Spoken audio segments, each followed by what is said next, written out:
Porsche की success सबने देखी है, तो आज हम देखने वाले हैं इसके पीछे की कहानी कि कैसे एक लड़के ने शुरू की पोर्शे कंपनी, कैसे उसे मर्सिडीज कंपनी से निकाल दिया गया और कैसे उसकी दोस्ती हुई एडोल्फ हिटलर से, और इस दोस्ती की वजह से कैसे उसे जेल जाना पड़ा, और इन सब से लड़ते हुए कैसे उसने एक famous luxurious sports car brand खड़ा कर दिया। तो हेलो दोस्तों, मेरा नाम है आलोक शुक्ला और आज हम देखने वाले हैं पोर्शे की सक्सेस स्टोरी। तो चलते हैं स्टोरी की तरफ। फर्डिनेंड पोर्शे का जन्म सितंबर 1975 में ऑस्ट्रो हंगेरियन एम्पायर में एक छोटे से गांव में हुआ था, जो चेक रिपब्लिक की एक टेरिटरी है। फर्डिनेंड पोर्शे के फादर एक लोहार थे और उस टाइम ट्रैवल के लिए सिर्फ ट्रेन और साइकिल का यूज़ किया जाता था और कार्स धीरे धीरे बनना शुरू हो गई थी। फर्डिनेंड को अपने फादर के बिजनेस में कोई दिलचस्पी नहीं थी, उनको पढ़ना बहुत ज़्यादा पसंद था।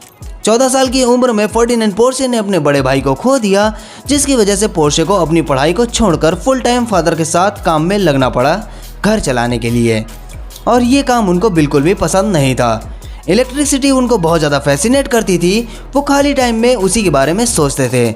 उस टाइम कैंडल्स और गैस बल्ब थे, लेकिन इलेक्ट्रिक बल्ब का भी आविष्कार हो चुका था और लाइट बल्ब उन्हें बहुत ज़्यादा फैसिनेट करता था, और वो अपने खाली टाइम में इलेक्ट्रिक बल्ब और सर्किट्स को समझने में लगे रहते थे। उनका ये जुनून देखकर उनके फादर ने उनका एडमिशन इंपीरियल टेक्निकल स्कूल में करवा दिया। फर्डिनेंड ने इंजीनियरिंग पढ़ी और कुछ महीनों की पढ़ाई के बाद ही उन्होंने अपना पहला इलेक्ट्रिक जनरेटर बना दिया। उनके पापा ने उनके इस टैलेंट को पहचाना और उन्हें अपना पैशन फॉलो करने के लिए भेज दिया। 1893 में 18 साल की उम्र में फर्डिनेंड ने अपने घर को छोड़ दिया और अपनी पहली जॉब की बेला एगर एंड कंपनी में। जल्दी ही उनके टैलेंट को पहचान लिया गया और उन्हें इंचार्ज बना दिया गया, और फर्डिनेंड पोर्शे ने अपनी कंपनी के लिए पहला इलेक्ट्रिक व्हील हब मोटर बनाया। इस मोटर को किसी भी व्हीकल के व्हील में लगा देने से डायरेक्टली चलने लगती थी। उसे मोटराइज किया जा सकता था। पहले इसे सिर्फ साइकिल में ही यूज़ किया गया था। कार्स का प्रोडक्शन इस टाइम तक स्टार्ट हो चुका था और कार्स सबको दिखने लगी थी, जो लोगों को बहुत ज़्यादा फैसिनेट करती थी।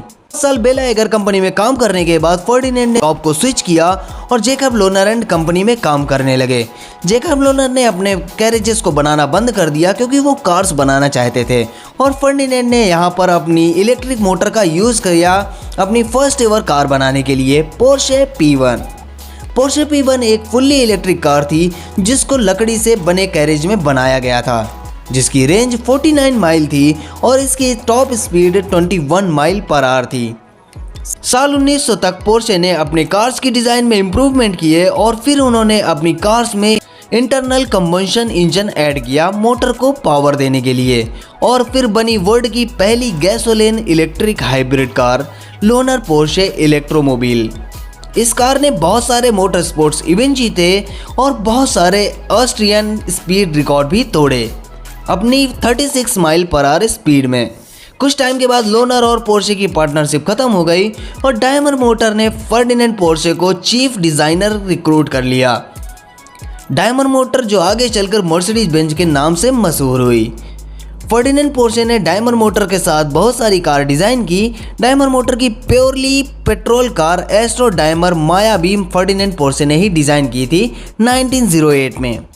इसी के बाद उन्होंने बनाई एस्ट्रो डायमर 2780 और इस कार ने बहुत सारी रेसेस जीती, और इस कार ने फर्डिनेंड पोर्शे और डायमर मोटर्स को पॉपुलैरिटी भी दिलाई।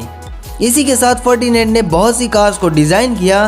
तभी 1914 में शुरुआत हुई वर्ल्ड वॉर 1 की, और सभी कार मैन्युफैक्चरिंग कंपनीज ने मिलिट्री के लिए टैंक्स और व्हीकल्स बनाना शुरू कर दिया। उसी टाइम फर्डिनेंड पोर्शे ने अपनी स्किल्स से मिलिट्री को कमाल के व्हीकल्स बना कर दिए।